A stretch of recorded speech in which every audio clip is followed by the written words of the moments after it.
आप देख रहे हैं एशियाई न्यूज। भ्रष्टाचार और जुर्म के खिलाफ हर पल आपके साथ। नमस्कार, मैं sub editor anti corruption India news channel से स्वागत है आपका। इस समय हम लोग उत्तर प्रदेश के कानपुर शहर में मौजूद हैं। दरअसल ये घटनाक्रम हमारे anti corruption India news channel के दफ्तर में एक पीड़िता ने गुहार लगाई है। जैसा कि आपको हमारी टैग लाइन पता है, भ्रष्टाचार और जुर्म के खिलाफ हर पल आपके साथ। तो जहाँ कहीं भी भ्रष्टाचार होता है, जहाँ कहीं के ऊपर सिस्टम की तरफ से किसी प्रकार की लापरवाही बरती जाती है या पीड़िता को न्याय नहीं मिलता है, ऐसे में पीड़ित पक्ष हमारे anti corruption India news channel के दफ्तर में गुहार लगाता है और हमारे प्रधान संपादक जी उसको स्वतः संज्ञान में लेते हैं। और जहाँ कहीं भी सिस्टम से उनको नाउम्मीदी होती है, जहाँ कहीं सिस्टम में उनकी बात को नहीं सुना जाता है, तो वहाँ पे हमारी एंटी करप्शन न्यूज़ चैनल इस पूरे मामले को शासन प्रशासन को अवगत कराते हुए उन्हें त्वरित और अविलंब न्याय दिलाने की एक ज़बरदस्त मुहिम चलाता है। इसी के तहत आज एक हमारे सामने जो मामला आया है, ये लालगंज में इनके जो पति हैं वो तैनात हैं, जो कि मॉडर्न रेलवे कोच में सीनियर एग्जीक्यूटिव मटेरियल मैनेजर के पद पे हैं।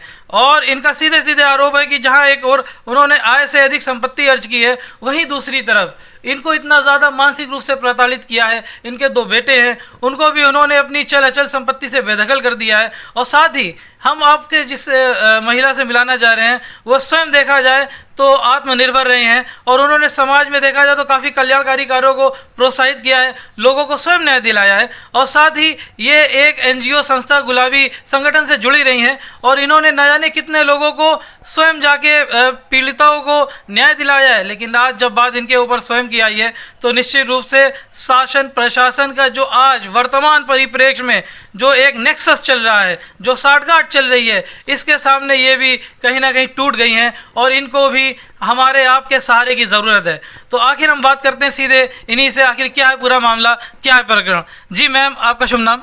आशा निगम। जी मैम, आखिर ये बताइए क्या है पूरा मामला? हमारा मामला ये कि हमारे हस्बैंड लड़कियों का देह व्यापार करते हैं। उस देह व्यापार से इन्होंने इतना ज़्यादा पैसा कमाया है कि अरबों खरबों की संपत्ति अर्जित की है। और अभी हमको मानसिक रूप से इतना ज़्यादा प्रताड़ित कर रहे हैं कि मुझे इन्होंने घर में रहने भी नहीं दे रहे हैं। और जिस घर में हम रहते थे, तो थाना बर्रा चौकी इंचार्ज सतपाल सिंह के सहयोग से उन्होंने हमको घर के बाहर कर दिया।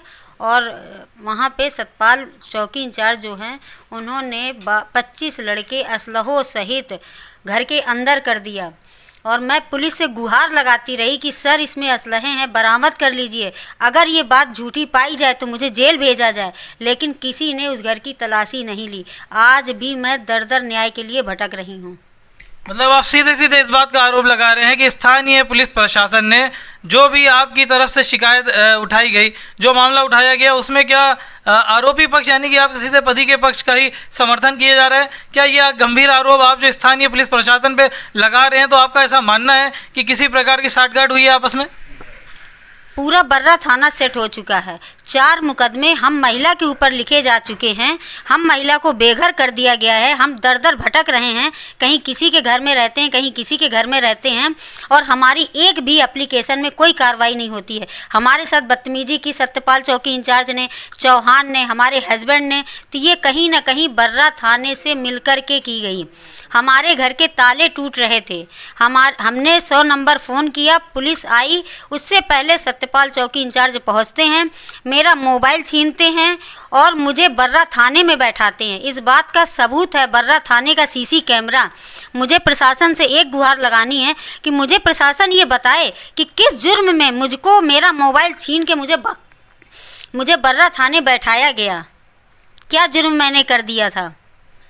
निश्चित रूप से हमारे चैनल में माध्यम से शासन प्रशासन को इस बात से अवगत कराना चाहेंगे कि जितने भी हमारे स्थानीय पुलिस प्रशासन है, या हमारे समस्त भारतवर्ष के अंदर, खासकर हमारे प्रदेश में माननीय मुख्यमंत्री योगी जी के नेतृत्व में जितना ज़बरदस्त कार्य कर रहा है, वही कहीं ना कहीं यदि निरंकुशता दिखाई देती है, कहीं पे कोई भी अधिकारी के खिलाफ मान लीजिए कोई मामला इस तरह का आरोप लगाया जाता है, तो उसकी निष्पक्ष जांच हो। क्योंकि हमारा चैनल किसी प्रकार से देखा जाए तो किसी के ऊपर इस प्रकार का आरोप नहीं लगाते हैं, बल्कि ये आरोप पीड़िता की तरफ से लगाया गया है। तो हमारी ये अपील है कि इसकी ओर प्रशासन स्वतः संज्ञान ले और इस प्रकार के मामले में जांच के दायरे में इस प्रकार के पुलिस अधिकारियों को भी लाया जाए जिसके खिलाफ इस प्रकार का रोष जो है वो जो आम जन में है।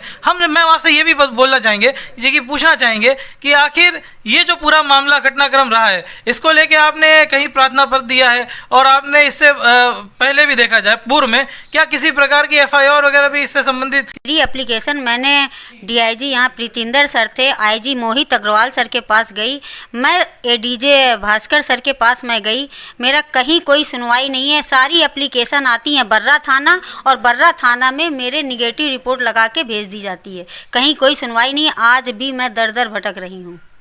मैम, जैसे कि आपने गंभीर आरोप लगाया था कि आपके जो पति हैं वो देह व्यापार में लिप्त है, पूरा एक नेक्सस चला रहे हैं, आखिर ये आप किस बता रहे हैं कि वो स्कूल की आड़ में कर रहे हैं? क्या है, कौन सा स्कूल है, किस तरह का क्या है, कहाँ है आखिर ये?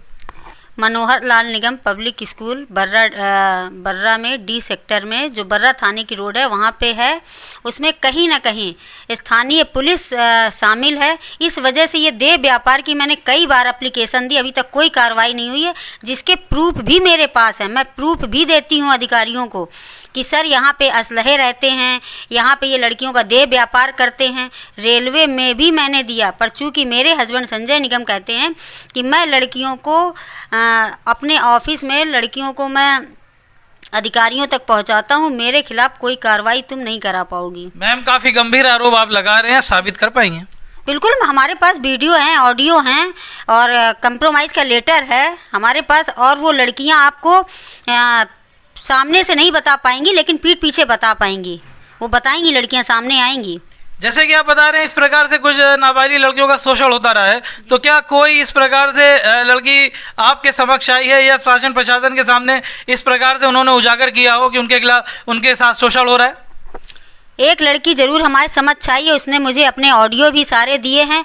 चूँकि शासन प्रशासन का तो ये मामला है कि मैं सारे सबूत लिए टहल रही हूँ, तो बर्रा थाना और कानपुर प्रशासन मेरी नहीं सुन रहा है, कुछ देखना उसे समझ में नहीं आ रहा है, तो उस लड़की की क्या सुनेंगे? अपनी फजीहत करानी हो तो अधिकारियों के यहाँ पहुँच जाए। आपने जो है एक जो हम लोगों को प्रार्थना पत्र दिया उसमें बताया कि लालगंज थाने में भी किसी प्रकार से कोई एक महिला रही जो कि इनके स्कूल में पढ़ाती थी, और वहाँ पे क्या रहा पूरा मामला ये कि हमारे हस्बैंड लालगंज में सरकारी आवास मिला हुआ है, यहाँ स्कूल मात्र अपना लड़कियों का जो देह व्यापार का एक धंधा बना रखा है। यहाँ से लड़कियाँ ले जाते हैं, रेलवे में सप्लाई करते हैं, खुद भी यूज करते हैं और रेलवे के अधिकारियों को सप्लाई करते हैं। शायद इसी वजह से अभी तक रेलवे अधिकारियों ने कोई कार्रवाई नहीं की। मैम, जैसे कि आपने बताया कि ये अब एक बड़ा नेक्सस है, आय से अधिक संपत्ति का मामला है, तो ये आय से अधिक संपत्ति आप किस आधार पे इतना बड़ा आरोप लगा रहे हैं? मैं पत्नी हूँ एक, और मेरे पास 10-15 रजिस्ट्रियाँ हैं। मैं आज दर दर भटक रही हूँ, मेरे पास एक छत नहीं है और हमारे हस्बैंड के पास 10-12 मकान हैं। तो कहीं ना कहीं अब हम ये कहते हैं कि समाज में आए और जो कानूनी न्यायोचित इनके साथ कार्रवाई हो वो कार्रवाई इन पे हो। जब मुझे दर दर भटकना पड़ रहा है आपके 10-12 मकानों से, हमें क्या मतलब? मैम, वो ये भी तो कह सकते हैं कि ये मनोहर लाल निगम चैरिटेबल सोसाइटी की है संपत्ति, ना कि उनकी है। चैरिटेबल सोसाइटी के नाम कुछ भी नहीं है। चैरिटेबल सोसाइटी में इनके पिताजी, इनकी माताजी, इनके भाई, इनकी भाई की बीवियां, सब फैमिली मेंबर हैं। चैरिटेबल सोसाइटी केवल इसलिए बनाए कि इनके काले धंधे उजागर ना हों। तो मतलब आपका मानना है कि ये अकूत संपत्ति जो चल अचल इन्होंने जोड़ रखी है, ये क्या केवल इसी प्रदेश भर में है, इसके बाहर भी है? 94 में संजय निगम की जॉब लगती है एज ए क्लर्क के पद पर, और इतनी संपत्ति कहाँ से आ गई, इतनी प्रॉपर्टी, पैसा कहाँ से आ गया कि आपने बॉम्बे जैसे फ्लैट में इतने सारे फ्लैट खरीद लिए। सारी रजिस्ट्रियाँ मेरे पास हैं और मैं शासन प्रशासन जब भी मुझसे मांगेगा मैं सारी रजिस्ट्रियाँ शासन प्रशासन को सेंड कर दूंगी और दे दूंगी। गंभीर आरोप लगाया है और ये पूरी मजबूती के साथ बेबाकी से इस बात पे अटल हैं कि यदि इनके खिलाफ जांच होती है, और ये जो आय से अधिक संपत्ति का मामला है ये केवल प्रदेश स्तर पे नहीं बल्कि प्रदेश स्तर के बाहर महाराष्ट्र में और मुंबई ऐसे शहर में काफ़ी ज़्यादा अवैध रूप से इन्होंने संपत्ति जोड़ रखी है। जैसा कि इन्होंने बताया है कि एक क्लर्क के पद पे तैनाती के बाद इस प्रकार से 8-10 से ज़्यादा रजिस्ट्री, तो ये स्वयं बता रही हैं कि मैं जो है बता सकती हूँ। तो मेरी सीधे सीधे ये शासन प्रशासन से मांग है, हमारे चैनल की मांग है कि इसके खिलाफ जांच हो, और जांच के दायरे में आखिर जो एक भ्रष्टाचार पनपता है, आखिर कहाँ कहाँ से इनके जो है वो तार जुड़े हुए हैं, रैकेट जुड़ा हुआ है, और इतने कम समय में इतनी ज़्यादा आय से अधिक संपत्ति किस प्रकार से एक क्लर्क ने अर्जित कर ली है। क्योंकि ये आरोप लगा रहे हैं और आरोप के साथ साक्ष्य भी प्रस्तुत कर रहे हैं, और ये जो साक्ष्य प्रस्तुत किए जा रहे हैं इसमें सीधे सीधे प्रवर्तन निदेशालय से भी हमारी मांग है कि इसको स्वतः संज्ञान मिले। क्योंकि इन्फोर्समेंट डायरेक्टरेट इस चीज़ को, जैसे कि मोदी जी ने नारा दिया है कि हम डिजिटल इंडिया के तहत जो भी पारदर्शिता है वो पूर्णतः हर एक देखा जाए तो टेंडर के स्तर पे वो लागू हो रही है, और कहीं से भी जो है वो पारदर्शिता के नाम पे कहीं कोई भ्रष्टाचार नहीं पनप रहा है। लेकिन इनका आरोप है कि वो जो टेंडर है वो भी कहीं ना कहीं इनके अपनी जो जैसे कि इन्होंने बताया चौकीदार हैं या फिर इनकी पूर्व में कोई प्रेमिका है, उनके नाम कोई एक इंटरप्राइज मतलब कि कंपनी खोल करके और वो सारे के सारे टेंडर उन्हें दिए जा रहे हैं। क्योंकि इनके जो आरोप सीधे से लगा रहे हैं पति हैं, वो सीधे सीधे सीनियर मटेरियल मैनेजर के पद पे हैं। अब हम इन्हीं से जानना चाहेंगे कि मैम, जैसे कि आपने प्रार्थना पद में बताया कि वो कुछ इस प्रकार की कंपनियां अपने ही लोगों को खोल के और सीधे सीधे टेंडर उन्हीं को दिए जा रहे हैं, आखिर क्या है पूरा मामला प्रकरण? इनकी एक प्रेमिका थी शिल्पा निगम, जिसको इन्होंने अपनी ही कंपनी शिल्पा निगम के नाम कंपनी खोली प्रॉम्प्ट इंटरप्राइजेज, और ये खुद एएमएम कलवा बन करके उस कंपनी को ऑर्डर देते हैं। एक कंपनी इन्होंने खोली अपने ही घर के सर्वेंट के नाम से, जो कंपनी का नाम है हॉर्जन इंटरप्राइजेज। ये दोनों कंपनियां बॉम्बे की हैं। उस लड़की के नाम काफ़ी प्रॉपर्टी है जिसकी रजिस्ट्रियाँ भी मेरे पास हैं।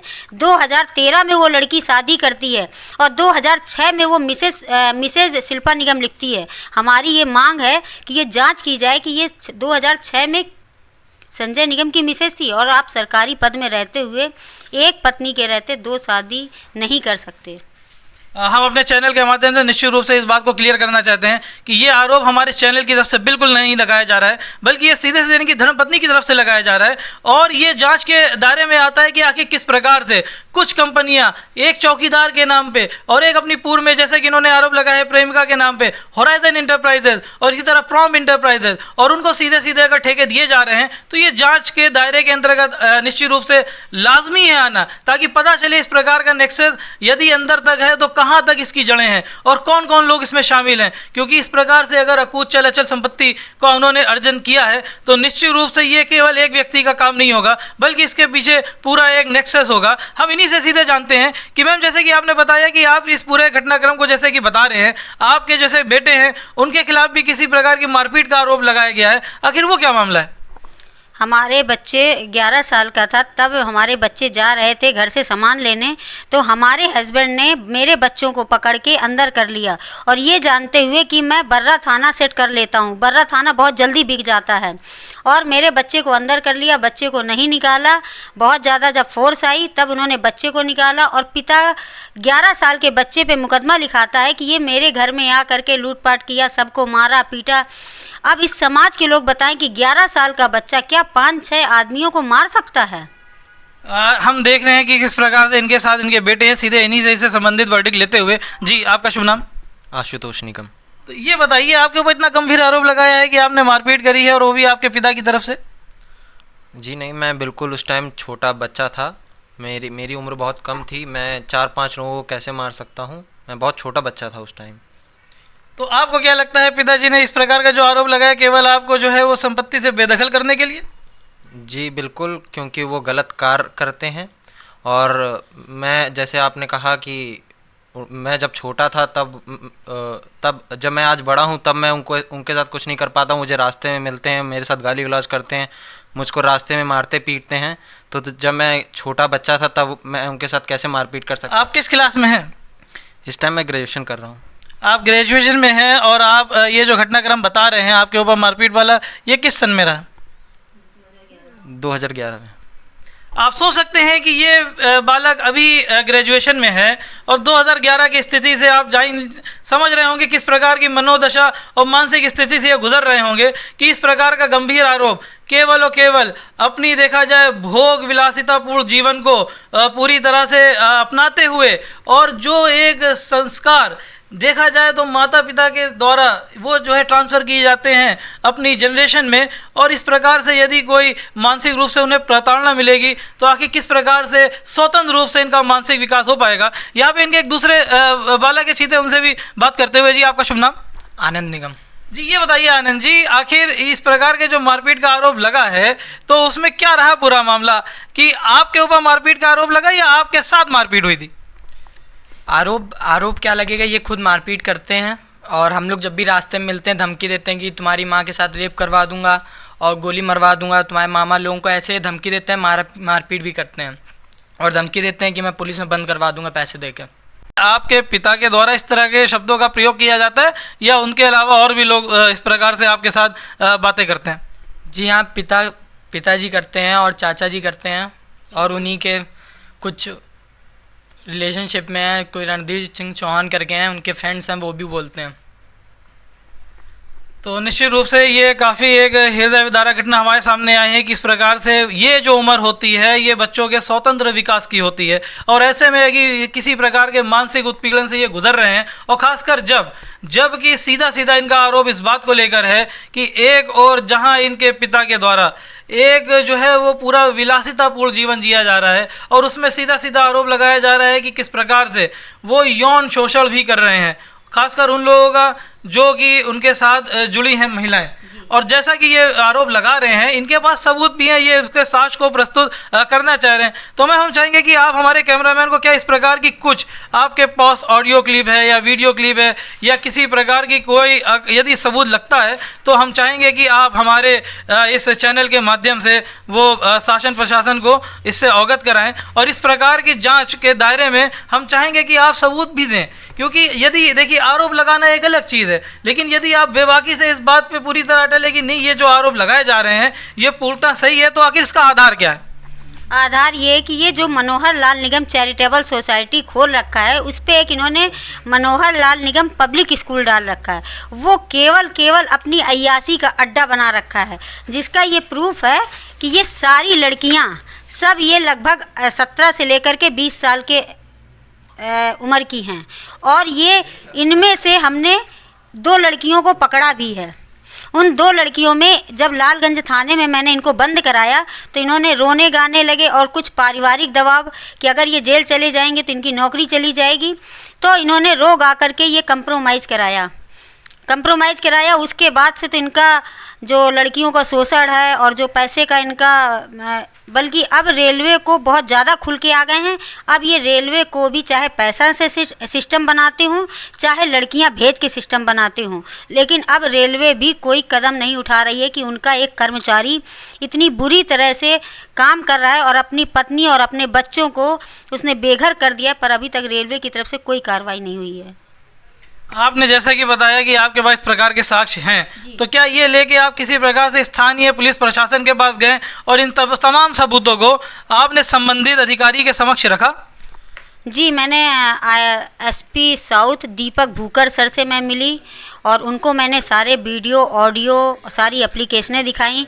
गोविंद नगर सीओ विकास पांडे सर से मैं मिली, कई बार मैं विकास पांडे सर से मिली और मैंने सारे ऑडियो वीडियो कई बार बयान मेरे लिखवाए गए गोविंद नगर सीओ ऑफिस में। अभी तक कोई कार्रवाई नहीं, बल्कि संजय के खरीदे हुए पुलिस प्रशासन के लोगों ने हमारे ऊपर आज की डेट तक 4 मुकदमे लिख रखे हैं और संजय निगम के खिलाफ एक भी कोई भी मुकदमा नहीं है। ऐसा क्यों? तो मतलब आप ये सीधे सीधे आरोप लगा रहे हैं कि यदि उनके खिलाफ किसी प्रकार की कार्रवाई नहीं हुई है तो उसमें कहीं ना कहीं भ्रष्टाचार आपको दिख रहा है? जी बिल्कुल दिख रहा है, वो तो स्पष्ट दिख रहा है कि सारे प्रूफ लेते हुए भी अभी तक ना रेलवे कार्रवाई कर रहा है ना पुलिस कार्रवाई कर रहा है, बल्कि उसके देह व्यापार को बर्रा पुलिस बचा रही है, उसमें उसको सपोर्ट दे रही है। तो ऐसे तो अपराधी बढ़ेंगे, घटेंगे नहीं। मैम, जैसे कि आप स्वयं एक महिला है और इस प्रकार से यदि आप आरोप किसी महिला पर लगाएंगे तो ये निश्चित रूप से बहुत ही गंभीर आरोप है। हमारा चैनल किसी भी महिला को बदनाम नहीं करना चाहता, लेकिन आप इस प्रकार का यदि आरोप लगा रहे हैं तो इसके पीछे क्या तर्क है, क्या आधार है, क्या इसे आप कहीं से साबित कर पाएंगे? मैंने उन लड़कियों को रंगे हाथों पकड़ा है। आप इस समाज के बहुत सारे पुरुष हैं जिसको ये सब को बहन बेटी बताते हैं। सब लोग अपनी बहन बेटियों को कितने नाम फ्लैट कर देते हैं। हमारे हस्बैंड ने लड़कियों को ही फ्लैट नाम क्यों करते हैं? और एक लड़की को लालगंज तो मैंने रंगे हाथों पकड़ा है और मैं साबित कर दूँगी। मैंने 100 नंबर डायल किया है और मैं साबित कर दूँगी कि ये गलत है और लड़कियाँ पकड़ी गई। मैं इस बात को सिर्फ इसलिए उठा रही हूँ कि मैं महिला हूँ, मैं घर से बेघर हूँ और मेरे हस्बैंड बाहर की लड़कियों को घर में और घर की औरत को बाहर। इसलिए मैं अब चाहती हूँ जो भी कानूनी कार्रवाई हो, इनके साथ कानूनी कार्रवाई होना चाहिए। अंत में हम चाहेंगे कि आप हमारे चैनल के माध्यम से आखिर शासन प्रशासन से किस बात की गुहार लगाना चाहती हैं और हमारे चैनल के माध्यम से हमारे आदरणीय मुख्यमंत्री योगी जी से आप क्या गुहार लगाना चाहती हैं? क्योंकि महिला सशक्तिकरण न्याय दिलाने का संकल्प है हमारे मुख्यमंत्री योगी आदित्यनाथ जी का, तो आखिर आप क्या कहना चाहेंगी? माननीय मुख्यमंत्री जी से मैं केवल यही प्रार्थना करनी चाहूँगी कि जो हमारे साथ इतना गलत काम हो रहा है, हमारा हस्बैंड देह व्यापार कर रहा है, हमारा हस्बैंड रेलवे से इतना करप्शन से पैसा कमा के 10-12 फ्लैट, कानपुर में 5-6 मकान, 3-3 खंड की बिल्डिंगें खड़ी रखी हैं और आज हम बेघर हैं। हम भी तो एक महिला हैं, हमें क्यों नहीं न्याय मिल रहा है? कहीं ना कहीं योगी सरकार में पुलिस तो बिल्कुल सुन ही नहीं रही है महिलाओं की। काफ़ी दर्द भरे अंदाज से इन्होंने ये बात कही है, लेकिन हम अपने चैनल के माध्यम से निश्चित रूप से इस बात का आश्वासन देते हैं कि जिस तरह से हम लोग इस प्रकार की स्टोरी का कवरेज करते हैं और उसको केवल दिखाना ही मकसद नहीं होता है, बल्कि इसके ऊपर त्वरित रूप से कार्रवाई हो, इसको लेके हम इससे संबंधित जितने भी विभाग के अधिकारी हैं उनको भी सीधे ट्वीट करेंगे और इससे संबंधित जो भी इनकी पूरी स्टोरी का कवरेज है इसको हम सीधे जो है CMO ऑफिस में भी भेजेंगे ताकि उधर से भी इसको स्वतः संज्ञान में लिया जाए। और ये जो पूरा मामला प्रकरण इनकी तरफ से रहा है, जो कि गंभीर आरोप इनकी तरफ से लगाए गए हैं कि एक व्यक्ति किस प्रकार से क्लर्क के पद से किस प्रकार से अकूत अचल संपत्ति और चल संपत्ति को अर्जित करता है, केवल प्रदेश स्तर पे नहीं बल्कि प्रदेश के बाहर भी इसकी जड़ें हैं। और किस प्रकार से हम ये देखते हैं कि जैसा कि इनका एक आरोप है और यदि इसमें सत्यता पाई जाती है तो ये बेहद गंभीर आरोप है कि एक पूरा देह व्यापार, एक नेक्सस चलाया जा रहा है। और ये भी इनका सीधे सीधा आरोप है कि ये सारा काम वो शिक्षा के आड़ में किया जा रहा है, वो एक स्कूल चलाने के पीछे किया जा रहा है और साथ ही एक चैरिटेबल सोसाइटी बनाकर किया जा रहा है। और यदि ये चैरिटेबल सोसाइटी बना के किया जा रहा है तो ये आरोप सीधे सीधे लगता है स्थानीय पुलिस प्रशासन पे कि उनकी नाक के नीचे किस प्रकार से इतने बड़े नेक्सस के रूप में ये जो है संगठित अपराध फल फूल रहा है। और हम अपने चैनल के माध्यम से ये अपील करते हैं आला अधिकारियों से कि इसमें जो भी जांच के दायरे में संबंधित विभाग के अधिकारी स्थानीय पुलिस संगठन के आधार पर आते हैं तो उसमें ये स्वतंत्र रूप से निष्पक्ष रूप से जांच हो सके, इसको आप सीधे किसी बड़े अधिकारी को ही देके करें। क्योंकि अब कानपुर में पुलिस कमिश्नरी लागू है, सीधे सीधे हमारी मांग ये यहाँ पुलिस कमिश्नर असीम अरुण जी से है कि आप स्वतः ही इस मांग को संज्ञान में लें और पीड़िता को न्याय दिलाने में मदद करें। और निश्चित रूप से इससे संबंधित जो भी जानकारी है वो हम आपको आगे अपडेट देते रहेंगे। बाकी खबरों के लिए भी देखते रहे एंटी करप्शन इंडिया न्यूज़। तब तक के लिए धन्यवाद। जय हिंद।